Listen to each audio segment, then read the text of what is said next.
Boa tarde, pessoal, tudo bom? Mais uma aula de filosofia, professor Mariano.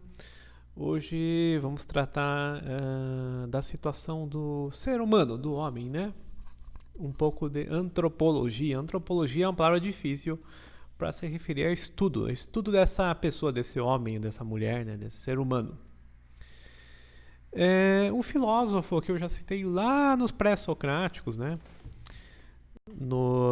Na verdade, nos sofistas, é o Protágoras. Né? O Protágoras falava que o homem é a medida de todas as coisas. Né? Eu acho que ele falava que nada era estranho para ele com relação ao homem. Né? Então, desde a antiguidade já se conhecia muito bem a situação humana. Né? O que hoje nos ocorre é um estudo do homem primitivo, do homem anterior a nós, não diria inferior, não inferior, né? Depois a gente vai ver por que não. Esse homem primitivo, ele mereceu vários estudos, e esses estudos foram feitos por antropólogos, né? Por pessoas que viajavam o mundo, principalmente europeus, né? Que iam para povos primitivos, em ilhas, em tribos, né? Indígenas, e outros povos aí que eles estudavam. No começo, esse estudo aí do homem, né, do ser humano, ele era feito muito em escritório mesmo, eles chamavam de antropologia, né, mais interna, de escritório mesmo. Né? Não era uma antropologia, por exemplo, de experiência. Eles não viviam com essas pessoas, né? Eles estudavam de longe. Né? Estudavam às vezes cartas. Teve o Pero Vaz de Caminhas, né? Que veio para o Brasil e escreveu aquelas cartas. Né, do povo brasileiro e tudo que ele achou bonito, e andam nus, aquela coisa toda, né? E daí as pessoas estudavam essas cartas, né? Esse era o começo da antropologia, né? Depois, a antropologia, ou esses antropólogos, essas pessoas que estudavam o ser humano, o homem, começaram a conviver com as tribos mesmo. Que daí surge, por exemplo, com Malinowski e outros antropólogos, uma antropologia já, não de gabinete, que nem essa que eu falei, de escritório, né? Mas uma antropologia que a pessoa tinha que viver e experimentar como era a vida desses povos, né? Primitivos, ou que eles chamavam um pouco inferiores. Isso era um equívoco, de um certo modo, porque isso era um etnocentrismo, uma palavra feia aí, né? Uma palavra difícil, né? Etnocentrismo.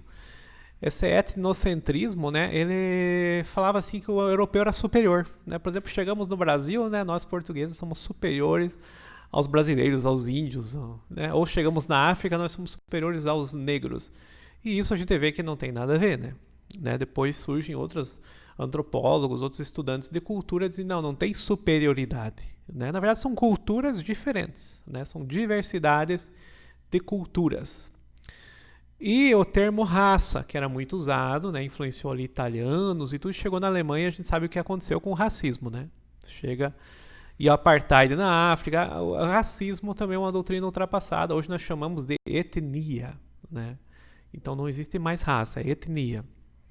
E o estudo da antropologia também seria uma etnografia, né? Seria um mapa aí étnico, né? Um mapa desse povo que geralmente se convive. E daí esses antropólogos conviveram com povos que não tinham... Tem povos que viviam em guerra, tem povos que não tinham líder, tem tribos que não tinham outros costumes, né? E eles estudavam tudo isso. Mas não com preconceitos, tem que estudar como o povo vive, né? Vivendo junto com o povo, aprendendo a linguagem do povo, aprendendo as crenças daquele povo, né? E não, por exemplo, eu, cristão, vou lá viver com uma tribo e vou querer converter a tribo e vou querer mudar tudo. Não, não é assim que funciona. O antropólogo, eles tinham que viver conforme a tribo vivia, conforme aquele povo, né, primitivo, né, muito primário, né, vivia. O homem, a gente sabe que tem vários estudos até de biologia, a gente tem Homo sapiens, tem Homo erectus, Homo não sei o que, né? Então nós tivemos milhares aí de anos de evolução ou de transformação do ser humano, né? Então a questão do humano, ela ganha muita estudo sobre isso, né? Questão do homem e da mulher. A mulher na Grécia e Roma Antiga era tratada como coisa, né? Chama até a palavra em latim, acho que é res, né? Então a mulher, ela geralmente era sujeita ao marido, até aqui na Antiguidade, Idade Média, até que em tempos mais recentes no Brasil existiu o Estatuto da Mulher Casada. Então a mulher ela era tratada ainda como coisa ou como uma criança há muito tempo recente, né? Até o Segundo Sexo lá, né, da Simone de Beauvoir, né, uma filósofa e a mulher do Sartre, ela falava isso, a mulher toda a vida com aqueles sofrimentos, tratada como coisa, abusada, injustiçada, né, no trabalho. Até hoje a mulher ganha menos do que o homem em trabalho. Então a questão do homem, da humanidade, rende muita discussão, inclusive urbana, né? Não é uma antropologia só de povos primitivos, tribais, mas também do que nós temos de humano. Immanuel Kant, eu já falei umas vezes aqui, né, o filósofo ali alemão, ele falou que o homem ele não é uma coisa, ele tem dignidade, né? Então ele se diferencia dos objetos porque ele tem dignidade. A nossa sociedade mais moderna está tratando as pessoas como objeto novamente. E aí, se não me engano, Habermas, alguém da escola de Frankfurt, né, o Adorno, falou, não, tem uma coisificação do ser humano, né, se tornando um objeto. E outros sociólogos, que nem Zygmunt Bauman, né, diz que a gente está vivendo uma sociedade líquida, então as relações já não têm muita solidez, o homem já é maltratado também, né? Então o ser humano, ele perde muito do que ele é. Apesar que já em Aristóteles falava que o homem é diferente dos animais por causa que tem razão, né? E outros filósofos, ali, que a gente falou, os sofistas, tinham todo um humanismo, né? O humanismo, ele começa muito com o Renascimento. Apesar que a Idade Média já tinha humanismo, né? Só que antes o valor era Deus. Né? Na Idade Média, a gente já estudou, né, na filosofia medieval, que o que importava era Deus. Né? Provas da existência de Deus, a Bíblia. E não importava muito o homem, tanto que daí existiu a Inquisição, se queimavam bruxas, as pessoas não tinham importância. O que tinha importância era cumprir a lei divina. Né? Hoje não se pensa assim, mesmo cristãos hoje são muito humanistas, então nós estamos protegendo as pessoas, protegendo o direito delas, né? Protegendo a situação humana. Né? Então, e no Renascimento que isso cresceu mais, apesar que o Renascimento já não era tão cristão, o Renascimento trouxe muito pagão, né? Os conhecimentos pagãos, só que o ser humano ficou o centro das coisas, ali com Leonardo da Vinci, né? Pintando ou desenhando aquele famoso desenho do homem com os braços abertos, né? O homem vitruviano, se não me engano. Né? Então ali o homem ganha grandes desenhos de pessoas e tudo mais. Né? Volta o homem ao centro das coisas, diferente da Idade Média, e com a modernidade o homem ele se torna uma mão de obra. Né? O que importa muito na economia, no trabalho, é o homem trabalhador. Né? Isso acabava no começo, na Revolução Industrial, né? O ser humano valioso porque eu preciso crescer minha fábrica, eu preciso de vários empregados, né? Vários trabalhadores, que hoje são chamados colaboradores, né? É muito bonito colaborador. Mas a gente vê que isso é tudo uma injustiça, né? E as injustiças continuaram. Então o homem ele se tornou parte da mercadoria, parte da máquina, parte do trabalho, parte da injustiça relacionada ao trabalho.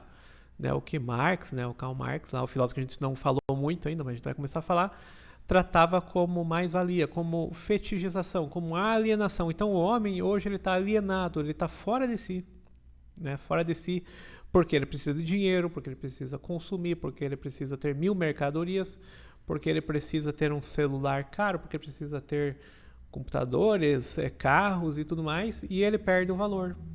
Né? A sociedade capitalista ela concentra muito valor na mão de poucos, né? Esse é o mundo, né? Você pega 200 pessoas mais ricas do mundo e o resto pobre, né? Ou classe média, ou vivendo a vida e tendo que trabalhar, né?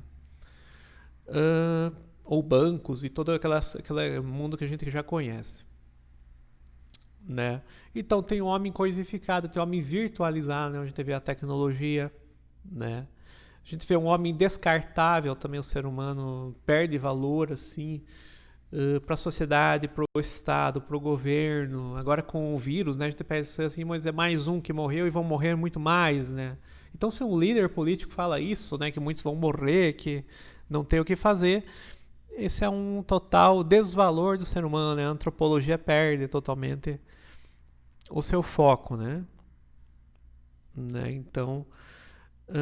então a gente perde até as coisas que nós produzimos, por exemplo, porque é celular, né? A gente pode pegar um celular e dizer, não, o celular, eu nem sei como isso aqui é produzido, né? Eu estou totalmente alienado, uma fetiche, é o fetiche, né?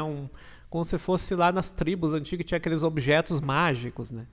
Então nós não sabemos nada mais do que nós temos, nós estamos num mundo que nós mesmos não temos valor, somos números, somos perfis, nós somos avatares, nós somos...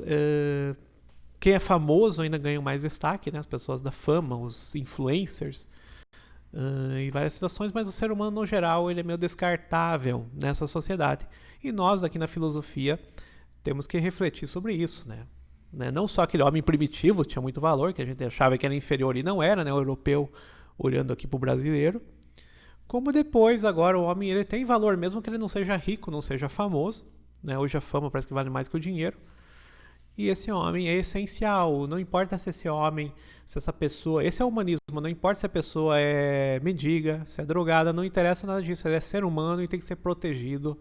Ele tem a sua dignidade respeitada. Isso está na nossa lei, está na nossa Constituição. Né? Liberdades políticas e tudo mais que o ser humano tem que ter. E direitos básicos. Né? Alimentação, saúde, né? São direitos básicos, né? Que todos têm que ter. Então nós temos que ter essa noção, né? Quando estudamos o homem, a humanidade, o humanismo, né? Que quem mais interessa é a pessoa, não é dinheiro, não é poder, não é guerra, não é comunismo, não é esquerdismo, não é direitismo, não é nada disso. É o ser humano que é o central, né? Então isso que a gente tem que ter noção, né, pessoal? Mas essa foi uma primeira aula aí sobre antropologia, né? Sobre o homem, sobre a humanidade.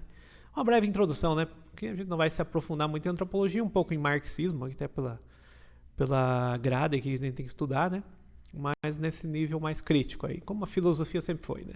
Tá bom? Até a próxima aula. Valeu!